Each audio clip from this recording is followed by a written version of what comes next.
Hi Rajesh, you've had a very illustrious career and you've reached the high peak that everybody desires. You've been a CEO. And at this point of time, you've taken up the challenge of wanting to add value to people and look at many other creative avenues. So there are a few questions that I wanted to ask you so that you could help other people understand secrets about their career. And by your example, how you handle them, they would be able to guide themselves. So, I mean, you've done a lot of great roles, but looking back, what's your proudest achievement in your career journey? Hi, Manisha. Thanks for having me on this chat and happy to have this conversation with you. So I think over the course of my career over the last 30 years, there have obviously been many highs, some lows, and that's the way life pans out. But if I were to pick up one of the proudest achievements or one of the highs that I feel particularly good about, I think it would be my last role as the managing director for India for Perfetti. When I had taken over in 2018, the business was going through a bit of a rough patch where we were seeing some stagnation in growth, and the profitability was not where we would have liked it to be. And I've been really blessed to have an outstanding team to work with. So we had worked together to strategize on the right initiatives that we need to do, ensured operational excellence, and really worked very closely as a strong, close-knit team, and managed to get some very good success over the 5 years that I was the managing director. So we managed to double our business in 5 years. We significantly enhanced profitability. We gained 1% share every year from a market share perspective. Great place to work in for 5 years in a row. So, all good things. And I think that all happened because we had the right plan in place, the right intent, and the right execution, and most importantly, the right team doing this. And we managed to do Wow. all of this, and we still had a lot of fun along the way. So I would say that that was probably one of my proudest achievements. So when you say this, what strikes me is a lot of times the achievement that people look for is getting the designation. So I want to be managing director, I want to be CEO, but it's usually not what I will do that is forms part of the goal. But as you Hmm. beautifully shown us that what you did within that role, in terms of how you achieved it, how you were ready to be guide the organizations, lead the team in every area, that actually is the achievement. And Absolutely. that's wonderful. Have you ever been on career crossroads and how did you decide which path to take? Yeah. Well, I've been on career crossroads quite a few times. And there is one example that I can talk about. This is going back 10 years to 2014. So in 2014, I got two jobs within a very short period of time, within literally a week, right? So I got this opportunity to become the marketing director for Carlsberg, the Carlsberg beer. And at the Mm. same time, I got this role of becoming managing director for Perfetti in Bangladesh. And Mm. two very different kinds of roles. And obviously, what was good for the Carlsberg role was, I mean, Carlsberg is a global brand. It was paying very well. It was a marketing director role. And it was right next to where I used to live. So, proximity to this thing. So minimal disruption to life. My family, there was no disruption and all of that, right? But for me, it was a little bit more of the same because I'd already done marketing head roles, and it was a little bit more of the same. I wanted to get back to FMCG, and I wanted to move into a general management role. But that also meant getting out of comfort zone, because Mm. moving to a market like Bangladesh. I mean, I'd never thought I'd probably go and work in a country like Bangladesh. So it was at a personal level also a big choice to make, because moving into a market like that and starting to work there, new country, new category, new company, and for the family it was a big thing because they were very well settled in Gurgaon. So how do we move to a country like Bangladesh, and how is it going to be there, and so on. So in many ways, it was getting out of comfort zone. But then we finally took the call saying that we will move there because, like I said, it was a general manager role, and in a company like Perfetti, which is a great company to work for. So we took that a leap of faith actually, and then eventually it turned out really well because I spent 10 very good years at Perfetti, 3.5 years in Bangladesh, and then subsequently in India. My daughter got to flourish well there because she went to a different kind of education, which was the American school there.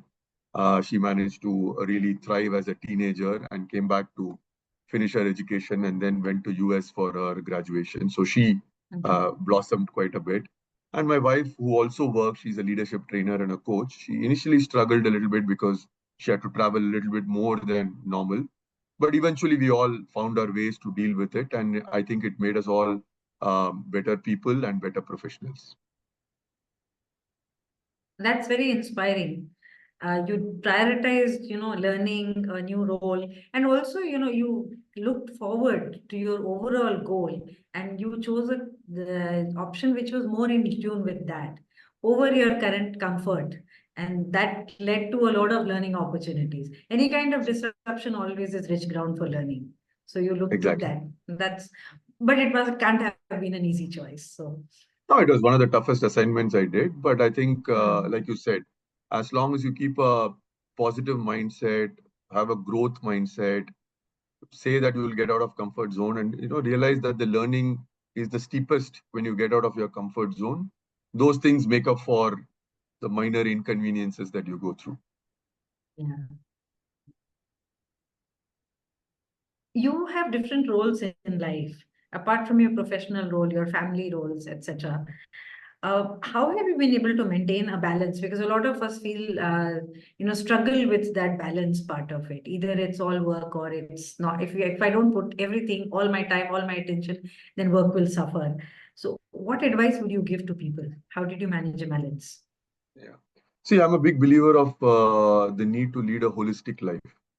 I think Hmm. work is a very important aspect of it, but work is one aspect of our lives. And I think, our life needs to have many more aspects than just work. And in that sense, I've been blessed to have quite a few passions in my life. Yeah. And I think what passions do is, through the day, we go through a lot of things that happen which suck out our energy. And I think it's very important to continuously replenish that energy. And that energy can be in the form of physical, mental, emotional, and spiritual energies, right? And we need to find ways of replenishing that energy. So again, I have quite a few passions. So photography is a passion that helps me, travel to new places, meet new people. And every time I pick up my camera and I'm doing photography, I think of nothing else. So it's a great de-stressor and an energizer. I'm a avid practitioner of yoga. I've been doing that for the last 7 years. So that helps me physically, mentally, emotionally, and spiritually. I'm a certified coach. So that again is something that I find very, very good in terms of energizing me. And once a year, I love to go on treks, which again I find is a great way to sort of go within, discover more aspects of yourself, and sort of get a little bit more of the, I would say, the spiritual energy in place. So, how did you find time for all this? Yeah. So, when people ask me this question, my simple answer is you will never find time. You have to make time. Yeah. Hmm. And it's all about making choices because we have finite time in our lives, we have finite energy. And then we have to make a choices in terms of saying what is more important to me and put our efforts behind that. Like, for example, till about 10 years ago, I used to actively watch IPL. There is nothing wrong with IPL, but today I've stopped watching IPL. For me, if I have only so much time in my hands, I make a choice on whether I want to spend that time on watching IPL or I'd rather spend that time on coaching or doing something else which makes me happier and which energizes me. So ultimately, it's about making those choices. Hmm. Interesting. So you make the time for whatever you want to do, and it's a conscious choice. You make that a Absolutely. focus. But what struck me importantly is that everything that you said you want to do outside of work actually links back to work, helps you to, generate more energy and brings you back Absolutely. more wholly into work. So Yes. it actually does assist work. Yeah. That's No, wonderful. that's true. That's true. All of these help you to perform better at work, both as a person and as a professional. Hmm. And now that you've taken off your corporate mantle, and you were engaged with us as a coach and mentor, what excites you to take on these roles? See, I think coaching and mentoring is very much in line with my own personal mission statement. So I wrote my personal mission statement about 10 years ago. And a very large part of the mission statement is around positively impacting and inspiring people around me. Yeah. So in that sense, the coaching and the mentoring is directly connected to that. Of course, I've been coaching and mentoring informally over the last many years, but now I've made that a little bit more structured. So I've been through my ACC certification. I'm on my PCC journey, where I'm hoping to get my PCC certification in the coming months. I find coaching a great way of course, giving back to the ecosystem. Definitely, that's something that I like doing, and like I said, it's in line with my personal vision statement. But I think coaching and mentoring has also helped me become a better person, because as I'm talking to people, one, of course, I get to meet some very interesting people, and the other is I become a better listener. My empathy levels have gone up.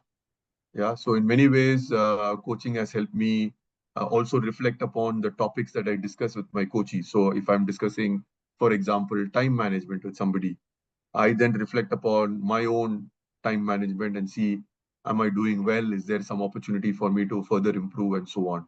So I think in many ways, while we do all of this to sort of give back to the community, we also become better people in the process. Yeah.